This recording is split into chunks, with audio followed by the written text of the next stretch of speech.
Bismillahirrahmanirrahim. Assalamualaikum warahmatullahi wabarakatuh. Halo semuanya, jumpa lagi bersama saya Yajid Fahmi di Aba Arsal Channel.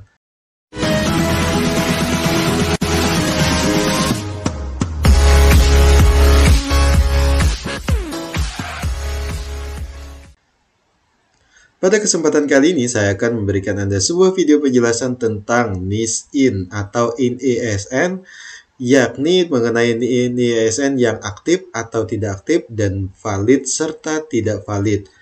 Tapi sebelum itu, bagi Bapak dan Ibu sekalian yang belum melakukan subscribe di Aba Arsal Channel, silakan terlebih dahulu tekan tombol subscribe dan jangan lupa untuk menyalakan lonceng notifikasinya agar Bapak dan Ibu sekalian bisa mendapatkan informasi jika nantinya ada video yang baru diunggah di Aba Arsal Channel. Terima kasih atas subscribe yang Bapak dan Ibu sekalian.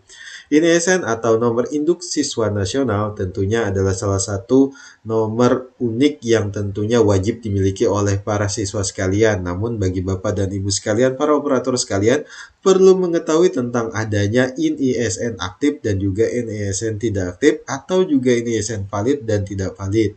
Oleh sebabnya, penjelasan mengenai IN-ASN aktif dan IN-ASN tidak aktif ini sendiri perlu Bapak dan Ibu sekalian simak tentunya. Oke, penjelasan IN-ASN aktif dan IN-ASN tidak aktif.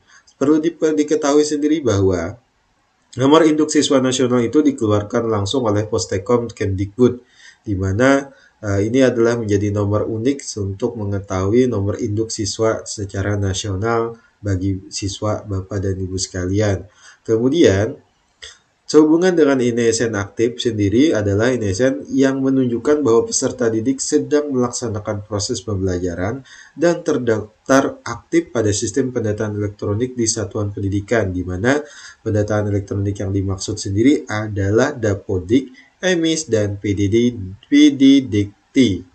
Nah, itu adalah penjelasan tentang IN-ASN aktif itu sendiri, di mana IN-ASN aktif adalah bagi IN-ASN yang menyatakan bahwa siswa tersebut atau peserta didik tersebut sedang melaksanakan proses pembelajaran dan juga terdaftar aktif pada sistem pendataan elektronik di satuan pendidikan atau di sekolah yang melaksanakan pendataan berdasarkan Dapodik, EMIS, dan juga PDDikti. Kemudian mengenai IN-ASN tidak aktif. IN-ASN tidak aktif menunjukkan bahwa peserta didik tersebut sudah tidak melaksanakan proses pembelajaran dan tidak terdaftar aktif pada sistem pendataan elektronik di satuan pendidikan, yakni melalui Dapodik, EMIS, atau PDDikti. Dalam kalimat lain bisa dijelaskan bahwa IN-ASN tidak aktif ini sendiri adalah IN-ASN yang sudah tidak terdaftar lagi pada sistem pendataan elektronik, sementara IN-ASN aktif adalah IN-ASN yang terdaftar pada sistem pendataan elektronik. Adapun penyebab IN-ASN tidak aktif antara lain yang pertama, peserta didik yang bersangkutan lulus dari satuan pendidikan atau sudah lulus di satuan pendidikan tersebut namun tidak melanjutkan pendidikannya ke jenjang atau ke tahap yang berikutnya. Kemudian nomor 2, peserta didik yang mutasi atau pindah dan belum didaftarkan di sistem pendataan satuan pendidikan yang baru, di mana kita ketahui bahwa beberapa siswa pindah atau mutasi tersebut terlebih dahulu kita keluarkan dari sistem pendataan Dapodik, EMIS, ataupun PDDikti, dan kemudian ketika tidak atau belum ditarik oleh Dapodik atau sistem pendataan elektronik yang ada di sekolah yang dia tuju, maka IN-ASN tersebut bisa jadi dinyatakan sudah tidak aktif. Oleh sebabnya, bagi Bapak dan Ibu sekalian yang siswanya mutasi harus dipastikan terlebih dahulu atau siswa atau peserta didiknya tersebut memastikan bahwa datanya sudah ditarik oleh sistem pendidik atau sistem pendataan elektronik yang ada di sekolah yang dituju oleh peserta didik tersebut. Kemudian yang ketiga, peserta didik dikeluarkan. Dalam hal ini, peserta didik bisa jadi dikeluarkan atau di DO, di drop out dari sekolah yang asalnya menampung dia atau tempat dia sekolah sebelumnya. Kemudian yang keempat adalah peserta didik tersebut putus sekolah atau tidak melanjutkan. Nah, ini berarti siswa tersebut berhenti sekolah dan tidak kembali bersekolah ke sekolah lain Dalam hal ini berarti dia putus sekolah dan data peserta didik dia juga dikeluarkan dari Dapodik atau EMIS atau juga PDDikti tersebut. Kemudian selanjutnya kita akan membahas tentang pertidaksamaan antara NISN tidak aktif dan juga NISN yang tidak valid. Berbeda halnya dengan NISN yang tidak aktif, ada juga NISN yang tidak valid, di mana NISN tidak aktif berbeda pada dasarnya dengan NISN yang tidak valid, di mana selama NISN tersebut tampil di laman pencarian NISN dan menampilkan data peserta didik yang dimaksud, maka NISN peserta didik tersebut dianggap sebagai NISN yang valid. Kemudian ada istilah NISN ganda dan atau NISN yang tidak tampil di laman pencarian NISN termasuk kategori NISN tidak valid atau residu, di mana NISN yang tidak valid ini sendiri perlu pemeriksaan lebih lanjut di halaman yang sudah ditentukan pada laman Dapodik tentunya.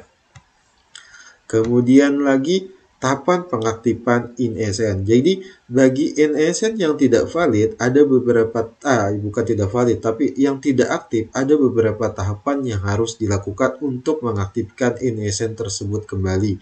Yang pertama, peserta didik atau orang tua atau wali melapor ke satuan pendidikan. Dalam hal ini, Bapak dan Ibu sekalian akan saya ajarkan untuk mengetahui bagaimana cara mengetahui NISN dari anak didik Bapak dan Ibu sekalian atau anak Bapak dan Ibu sekalian sebagai siswa tersebut valid atau tidak valid atau aktif atau tidak aktif.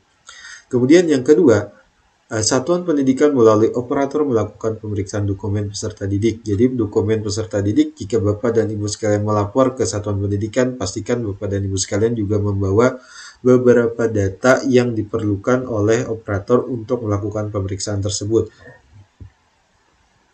Kemudian operator satuan pendidikan mendata peserta didik pada aplikasi pendataan elektronik di satuan pendidikan yang dimaksud yakni Dapodik, EMIS atau PDDikti.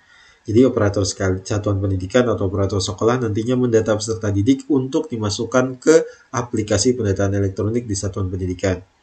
Kemudian operator satuan pendidikan memastikan NISN tersebut atau NISN peserta didik tersebut berstatus aktif melalui pemeriksaan di aplikasi Perpal-PD. Jadi Perpal-PD ini sendiri pastinya sudah diketahui oleh para operator sekolah lainnya.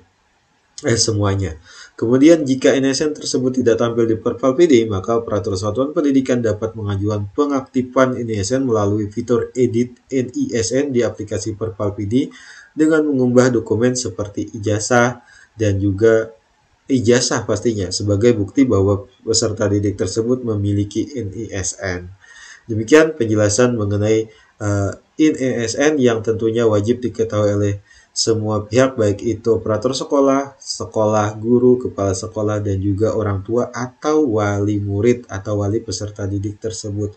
Di mana NISN tersendiri merupakan salah satu nomor unik yang wajib dimiliki oleh peserta didik untuk nantinya diinput di ijazah peserta didik yang bersangkutan. Adapun tahapan untuk melakukan pengecekan bahwa NISN tersebut aktif atau tidak aktif, Bapak dan Ibu sekalian bisa memasukkan atau mengakses halaman nisn.data.kemdikbud.go.id dan memasukkan NISN serta nama ibu kandung.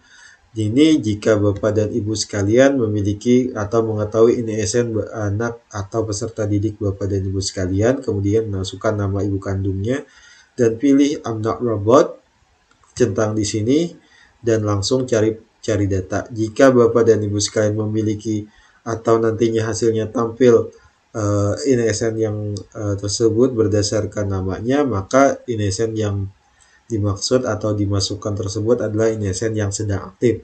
Namun apabila NISN tersebut tidak tampil, maka NISN tersebut artinya tidak aktif. Kemudian bagi Bapak dan Ibu sekalian yang tidak memiliki NISN tersebut, maka bisa melakukan pencarian nama, di mana Bapak dan Ibu sekalian silakan masukkan nama siswa atau nama anak Bapak dan Ibu sekalian, kemudian tempat lahirnya, tanggal lahirnya, dan juga nama ibu dan centang I'm not robotnya. Dan terakhir, pilih cari data. Jika nantinya tampil data kemudian juga NISN-nya, maka NISN anak Bapak anak Bapak tersebut berarti sedang aktif. Namun jika tidak tampil, maka NISN tersebut sudah tidak aktif. Demikian penjelasan dari saya, semoga bermanfaat bagi Bapak dan Ibu sekalian, dan terima kasih sudah menonton video ini. Terakhir, like jika Bapak dan Ibu suka dengan video ini, dislike aja kalau tidak suka, dan jangan lupa subscribe tentunya, serta share video ini ke teman-teman Bapak Ibu sekalian, agar semuanya mendapatkan manfaat dari video ini. Terima kasih. Assalamualaikum warahmatullahi wabarakatuh.